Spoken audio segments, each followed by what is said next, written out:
don't think about the White Sox as being an expansion franchise, right? Right, I was confused because you call them an original AL team and an expansion franchise. Because I'm not sure how that quite works. There were no White Sox before 1900. There's no other incarnation. It's one of the things I like about them. The White Sox. They were born as the White Sox. They've always been called the White Sox, although they were called the White Stockings. Nah. Okay, but they were created. So right. That makes them an expansion team. They didn't come over from another association. But that's not how we use expansion teams. No, I'm stretching. Right. But the idea that they won a World Series in 1906, so their sixth year. Right. But to call them an expansion franchise is misleading. Well, anyway, they got off to a good start. They did get off to a good start, and I mean, had it were not for the Black Sox scandal, they would have had a couple World Series, in their would have been the third one in their early years. 1917, and we forget that they lost their World Series to the Cubs in 1907, and I think 1908 as well. So they were in 3 straight World Series. So Chicago baseball really ruled the early 1900s. Exactly. And the White Sox, however, since that time, then you got to go all the way to 2005, and we'll talk a lot about that sort of weird, like right. It just kind of happened, and everybody's forgotten about it. It feels like, but it was the only one since 1917. So, and it's interesting how you have a team that in every sense personifies the sort of little brother-esque relationships that all 2-team cities have, because the Mets-Yankees relationship has been feisty. The Dodgers-Angels relationship has been dead. Well, and that's a much more recent relationship, right. Really. But the Cubs-White Sox have been around as the 2-team city longer than just about anybody. You're right, and that's a good point, because the Cubs and the White Sox coexisted in 1901 when the White Sox started. The Yankees didn't become the Yankees until after 1910 or whatnot, and the Mets didn't come around until 62. So you really don't have that. This is over 123 years of playing each other. And I feel bad for the White Sox because, in a sense, when they were the lovable losers. Were they livable losers? No, because the Cubs were across town. Right. And so they had to suffer through despite having almost equally as long a World Series winning streak, they were basically always relegated to second tier behind the Red Sox and the Cubs. And then, bam, in 2004, the Red Sox win, and then the White Sox win the year after that, which almost makes their accomplishment seem less special would have been more in the eyes of heralded. in the eyes of neutral fans. I think obviously to White Sox fans, that 2005 World Series meant the world, because you had entire generations of White Sox fans grow up never seeing a World Series. And it came out of nowhere. Right. So they've got 6 pennants, so they've been to the World Series more than just those. But most of those are localized to their early first 20, 30 years. Right, in 1907, 1908, the Go-Go Sox lost the 59 World Series to the Dodgers, and that's it. Right, then it gets dark. Right. They haven't been to the World Series. So 6 pennants in 123 years. That's a little rough. You're right about, I think, when you mentioned the inferiority complex, the little brother complex to a degree. Although it's hard to feel that way when you've been on 123 years. But right. To the Cubs at least. To the Cubs at least. That way. And then there's a whole geographical aspect, which I'm probably not qualified to talk about, in terms of the South Siders, right? Right. That's on the south side of town of Chicago, and the Wrigley Field North Side. And Cubs. It is a very big deal that they are on the south side compared to the north side. That changes who roots for them. It changes the complexion of the team.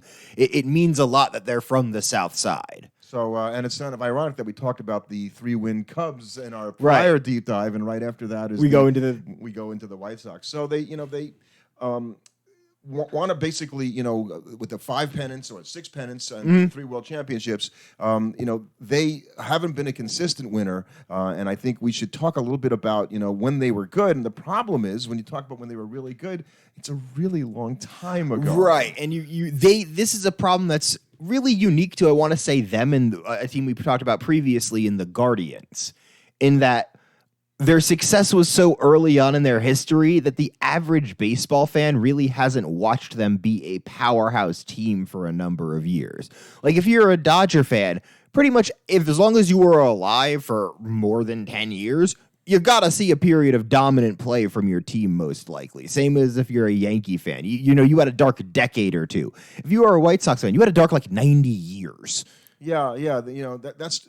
And right, the Dodgers, they had a 20-year period, I guess, when they didn't do anything. But the White Sox just went years without having a playoff team, Right. Much less, and they were not a World Series. and they might have been what was even a more frustrating form is they weren't just they weren't true stinker bad. They were just not good.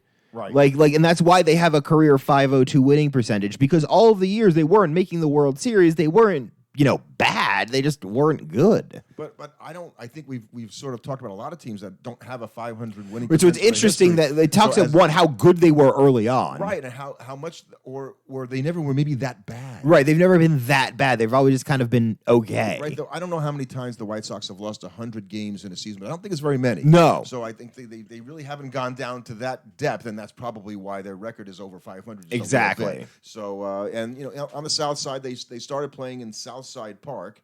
And then they moved to what was called Comiskey Park, and when it was built in 1910, and that was because they basically needed some bricks and stuff like that, because it was like a wood ballpark, before that, as many of them. And Comiskey Park is definitely the park I most remember, sort of. The old Comiskey is Right. not the new Comiskey. No, they call both of them Comiskey, which is confusing. Right. So when the new field opened in 1991, Okay, then I only know the new one. Right, like the new Comiskey, and they built it like a lot of the replicas with sort of echoey of the Right. of the former Comiskey, which I don't know too many people that felt that was a fantastic ballpark. It was just a historic ballpark because it had been around for 81 years. Right. And I think people are always attached to the old ballpark, so I could see why you would want to at least echo elements. I mean, they did that with Citi Field and Shea. They echoed elements of that. So, of course, they're going to do that with Comiskey Park, because that was a much longer standing stadium and certainly more iconic in a lot of ways because of that, or iconic. And the new Comiskey was originally called, I think it was called that, and U.S. Cellular Field about the same time. It was called U.S. Cellular. Now it's called, you know what it's called today? What is it called today? Right. Guaranteed Rate Field. Ugh. And that's just, we can get into a whole other conversation. Right. It's about like, oh man, stadium names just aren't as good as they used to be. Guaranteed Rate Field? I mean, even Citi Field isn't great. Well, Once it's close. That's kind of a play on words. Right, it's a play on words, but like, Safeco. Safeco. There's just a lot that aren't good. Yeah. So, and when you look at the all-time White Sox, and you look at the retired numbers, they're names that you'll know. So let's see. It is interesting though when you look at these names, they very much come from the two World Series periods with these teams, and I think that's very interesting when you look at this. Is that they're great? It's so localized to those two groups of teams that they're like. What was going on with the White Sox between like 1920 and 2000? Not a lot of winning. Yeah, well, just not. There wasn't a lot of greatness, I would more I say. think that's a good point. And you don't have a lot of players that come through that. We'll talk about some of those guys. Some of those, there's a few that I've only become familiar with just because the more baseball I start, because learning guys. We're consuming baseball content at such a rate, we're starting to pick up more and more of these guys that were really good players for the franchises that might not have been winning a lot during those times. So the retired numbers, and there are a lot of them. In fact, remember we talked last week about the Cubs and how we were surprised there weren't that many retired numbers for the Cubs. Well, the White Sox have a bunch, including Nellie Fox, who you kind of heard of. I've heard of, yes. Right? Hall of Famer. Harold Baines' number is retired, number 3. Luke Appling, which we've talked about. We've talked about him a couple times, really, yeah. Really terrific shortstop. We'll talk about him some more.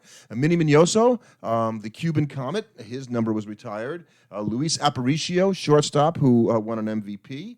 Paul Konerko's number is retired. Right, which is interesting because he's definitely not on the same sort of tier of player as a lot of those other guys. Like, you would probably put him lower than even Baines, I'd say. Well, he's not a Hall of Famer, so right. And Baines is a Hall of Famer, but I would argue he's even less arguable. Like Baines, he's got an arguable case. I just don't think he is. I think he's got a less arguable case than Baines. Right. And I'm just surprised because that just shows you how beloved he was in Chicago. Right. Or he was there his entire career, I'm pretty sure. And he had a bunch of years. He was there for the championship in 05, but there was also a lot of lean years as well when he was there.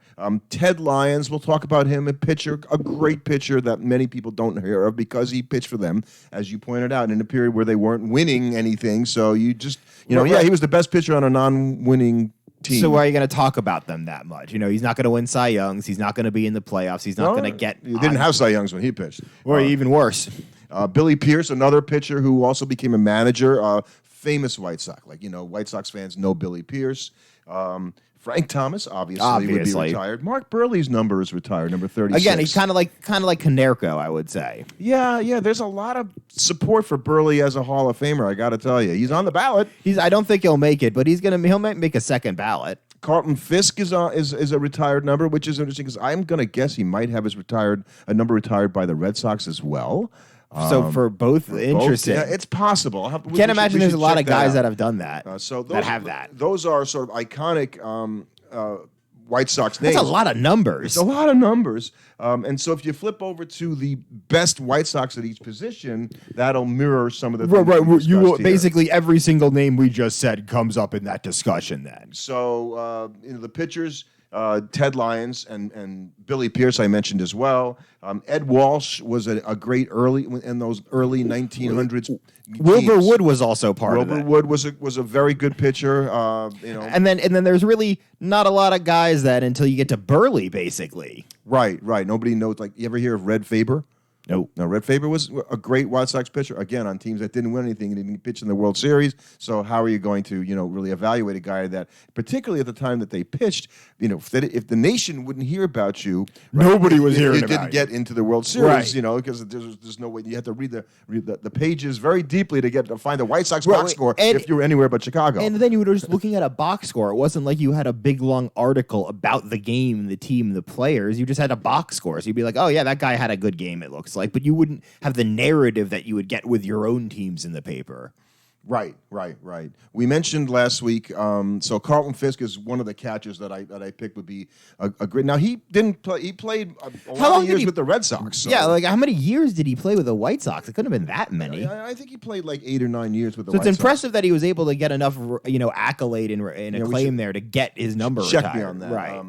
And Ray Schalk, we talked about him in the podcast last week because when I said that Joe, who was it, had only 12 home runs for his entire career, Johnny Evers. And this Ray Schalk was the only guy who has fewer career home runs. Oh, right. He was a second baseman, with right? 11. He was a catcher. A catcher. So he was a catcher also on those early World Series teams. Wasn't he on the Black Sox team? I think he was on the Black Sox he was. And he was one of the guys that was like most decidedly not involved in that. That's the way the story goes as well. Or at least that's how I remember it in the movie. So those two guys, I put Frank Thomas as the first baseman because it's hard not to. He played a lot of games at first base. People think of him that he DH'd more. That he actually played first more. Right. If he played enough games at first base, you have to put him there because it wasn't like Konerko was a great fielder and Thomas was just a better hitter. And Jose Abreu, believe it or not, played there long enough that you go, wow, he has all-time stats for a Chicago White Sox first baseman. Right.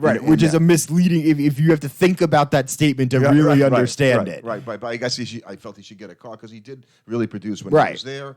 Nellie Fox was your second baseman, and another guy who was on those Black Sox, Eddie Collins, who also played a lot of years for the Philadelphia A's. But he played 13 years for the A's and 12 for the White Sox. But that's a long career, and was an excellent player for both teams, obviously. We mentioned Luke Appling and Aparicio, both of whose numbers are retired. Right, and so you're seeing all of these guys that we're naming right now are coming from that 1900 to 1920 period. Well, not Aparicio. Aparicio played in the 60s. Outside of him, so I don't know him at all. Aparicio? He had a freaky year where he, won the MVP and was the best player on the White Sox and obviously one of the best players in baseball. Because you said, was that in 59 he got the MVP? It wasn't in 59, actually. I think it was in the early 60s. I should know this, but I don't off the top of my head. And he, was for a shortstop to do the thing. I think he had 22 homers in his MVP season, so shortstops didn't do that. Okay, so that would be a big deal. He was a terrific fielder, so he kind of had that year that made him MVP. Hopefully it isn't 59, and I'm wrong about that. It's a good question that you asked. Ozzie Guillen, I just mentioned him because what surprised me about him not being in the conversation is how bad he is. Well, not how bad he was, but that his career ops plus was 69. That shocked me. That's terrible. That's terrible. It is terrible. And so he doesn't get a sniff of this, and I don't think, I think Omar Vizquel has him, beat by a long way. Handily. But Ozzie Guillen was the manager of the 05 White Sox that won the World Series. He was a character, but they have a World Series, and he was the guy. Third baseman, pretty easy. Ventura? Yeah. Ventura, I think. I mean, is he a Hall of Famer? He was close, right? Yeah, I think there are guys. He used to get in line at a position that's underrepresented. Right. But Nettles gets in before him in my book, and Roland should have been in before him, and in that sense, right. So I had to go looking for the other guy. It's never good. Which isn't it like okay, but although over 120 years, who are the great White Sox third baseman? It's okay if I'm not a White Sox fan if I don't know. Don't know. But it's Willie Cam, and he did have an excellent career. And I went back and just looked. Okay, who starts at the position for each year? And when you see a guy there for like 7 or 8 or 9 years, then you could take a peek. Okay, let me look at his career and see. He must be pretty good. Right. Bill Melton, I remember watching as a kid play. Was solid. Had a 36 homer season, so that kind of popped in the 70s when guys didn't. Right. Because guys didn't hit a lot of homers, so hitting 35 plus made a name for yourself. But Ventura's got him beat. By a good margin. In the outfield, I picked Joe Jackson, and there's a guy we could have a whole podcast on by itself. And Harold Baines. Right, it's like a guy that everybody thinks deserves to be in the Hall of Fame but isn't, and then a guy that everybody thinks shouldn't be in the Hall of Fame but is. Every time you look at his numbers, you think, those are good. And then when you think, okay, I thought he was a DH, right? I don't know why my brain said he played 1,000 games in right field. That's a lot of games. That's a lot of games in right field. So that's not a pure DH, obviously. No, that's like any more than Frank that's Thomas, 8 to 10 seasons any more than of Frank right Thomas field. isn't a first baseman. So I put him in there because I think he belongs. One of my favorite players and a guy who I feel has been well overlooked for the Hall of Fame, we don't talk about him much, is a guy named Chet Lemon, who played for both the White Sox and the Tigers, was a terrific defensive, like almost Andrew Jones-like, center fielder, that good defensively. Hit a ton, but never was the best player at the position in the league. That makes it really hard. So that's probably why he didn't get much of a sniff, but I think he should get an outfield slot. Along with Johnny Mostel was another guy that I put in there. He was an old Minnie Mignoso. I put in the outfield, and I think great career. Right. I don't think he's realized. An all-time White Sox. If there's a guy that kind of has to be on this list, it is Minnie Mignoso in a lot of ways because he is one of the few guys that exists outside those World Series periods that was a really phenomenal player for them. He played for those Go-Go Sox in '59. He came up in '49, so obviously Jackie Robinson had come up 2 years before, and the Cuban Comet, what his advantage was is he was only 25 years old when he got the major leagues, whereas a lot of these other guys were much older. In the Negro Leagues for such a long time that they were older than that when they first got there. Even they were great early, but you would have loved to have seen them have that opportunity to play in their youngest years. Right. Minoso pretty close to being pretty much got his prime. To be able to do that. So, and over a great name on the 1906 team, Fielder Jones. Truly a baseball name. There's a baseball name right there. And the other guy I remember played there, I couldn't remember how long he played, and he also played, I think, for the Tigers. And interesting, like Chet Lemon and the White Sox, is Maglio Ordonez. Right. Like I think he gets more, but do you think of him more as a White Sox or as a Tiger? He played 8 years for the White Sox. Right. I don't know. And that's something similar. And with the Tigers. and you can't go on feel on that. It's like, well, he played 8 seasons, so he should qualify. It's not like, well, yeah, but he played 12 for a Tiger, and he just feels more like a Tiger, so we're not going to count him. It just means you can't find anybody else. Right, that's also true. When I start looking, and they're like, I'm looking, going, okay, I got to come up with somebody. And maybe I should have a White Sox fan do this with me. Then like, oh, you're forgetting about, Aaron Rowan? No, I don't think so. The closers. So, Bobby Jenks. That was my first name, but Bobby Thigpen, right? Because he had the 57 save season, which I think is still one of it might be second all time, right? A-Rod 62. And Roberto Hernandez had some good seasons for them, for a while. So I think that, and I'll ask you a question. So, who was the closer on the 2005 White Sox?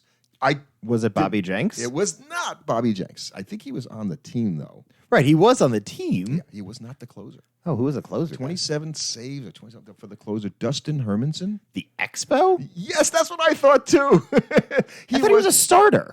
Yeah, well, so this is where the rabbit hole I went down. So okay. I saw Dustin Hermanson. I looked at it he played the end. So sure enough, he finished 100 games, meaning that whether it was closer or at the end of the game, and he started over 100 games. And so I said, well, how many guys, could have started and finished without making the complete games? bench because that throws the whole That thing throws off, the whole thing off a little bit. So became a starter and Yeah. then became an exclusive How many? reliever. So there was a lot of guys that too many. But when I went to 150 of each, there was only 40 guys. Wow. So we'll probably talk about that another time. That's going to be an interesting discussion. Talk about that kind of stuff. The manager, Al Lopez, a Hall of Fame manager who never won a World Series. I'd pick him over Jimmy Dike. That's so interesting World that they're the only Hall of Fame manager they have is the guy that didn't win the World Series. Okay, Al Lopez is like his managerial record is like, oh wow, this guy's like why is he like so revered? Because I look like everywhere he went, by the way, not just in Chicago. He had a crazy record with Cleveland, but he never won the World Series. So he was just he's still a Hall of Fame manager. It's so interesting that just the respect his peers had for him. Right. I had the same thought that going, wow, they obviously this guy is something special. So let's talk about the 2005 team, and let's see. It's a weird team. Yes. So you go around and we mentioned that Konerko's on that team. Right. So they would have had Scott Pasednik leading off. I'm pretty sure. That was a great name, by the way. Right. I just remember him because I used him all the time in MVP Baseball 2005. So you're right about that. Pasednik was your left fielder. Right. Aaron Rowan. Okay, we talked about Right. him. I think Jermaine Dye would have been your right fielder. Excellent. You had Konerko at first. Very good. Ventura wouldn't have been at third at this time. That might have been Uribe? No. It was a guy that we don't think about, Joe Creedy. Joe Creedy, okay. I don't think he was there all that long, but he was good, at least in that particular year. And then they're short their second baseman and their catcher. I'm not sure on. So Juan Uribe was the everyday shortstop. I was right. Uribe was on that team. I had him I said he was at third there. Yeah. He was the shortstop. And the second baseman was Tadhito Taguchi. Oof. Yeah. He played 135 games for them and batted .278. So who's their center fielder? So the center fielder was Rowand. Rowand, okay. The guy was always running in defense. And then their catcher? The catcher was A.J. Pierzynski. And then you had Burley was the top of the rotation. I'm not sure who else was accompanying him. You know, Timo was on that team. Timo Perez was on that team, yeah. So it was Burley, Freddie Garcia. Uh-huh. It was John Garland, who was a left-handed pitcher. I remember John Garland, yeah. Jose Contreras. He had a very good year that year, actually, at 15-7. And El Duque was the fifth starter. I forgot that. And he had a really good postseason, I'm pretty sure. So, but the closer was Dustin Hermanson, 32-year-old, pitched in 57 games with 34 saves. Wow. I'm like, Dustin Hermanson. And Bobby Jenks was on the team, but he was only 24 years old. And he, Right, I just remembered he was on the team, so that's probably why. And he pitched a fair amount in that season as he'd go on to set the record. So, this was a team that I'm sure before the season you thought, well, there's no, this team isn't going anywhere. And I think they won rather easily. They won the Central rather easily. They won 99 games. Right. They just sort of did it that year. So everything came together. It all came together, and guys had career years. Guys played. You got a great year out of Contreras. You got a great year out of Freddie Garcia because he was up and down. You got a year you don't normally get out of Pasednik with the bat. He was getting on base all the time. I think Jermaine Dye was fully healthy that year, and he was a guy that was always hurt. So I think you just got enough from all the guys, and it worked out. And you know what? They were a team that played that running style of baseball. They had a lot of fast guys on the team. They stole a lot of bases, and I think they put pressure on teams, and they had enough pitching if they were hot. And that's what it matters sometimes. So, actually, did you know who they remember who they played in that World Series? It was a team that was on a super hot streak. Was that the Cardinals? No, this was led by a Met. Met. He went to the Mets after this, and he had a crazy playoff series. The Astros. It's the Astros. Oh, right. And the Astros were on a super hot streak. Right, they'd blown out because that was the year Beltran went nuclear in the NLCS. Right. And so they went into the series on a hot streak, and then got buzzed by the White Sox. It was like 4-1. I think so. Yeah. So I and like we said, thank goodness they had that because, they were kind of good a couple of years ago and they were starting to make some noise and they had, I guess when Tony La Russa first went there that first season, they were very good. But then they've struggled since then, and then they've just sort of been they have good players and they've been a team everybody's been talking about that should be good. But I think if you're looking at their, prognosis for next year, You're not thrilled with where they are. You're not. I mean, they're looking at trading Dylan Cease. It looks like they're heading into a rebuild almost, and it's a rebuild after not really getting anywhere. And you think of the guys they have on the current team: Eloy Jimenez. They have Right, the guy but they gave the big contract to, and it worked out.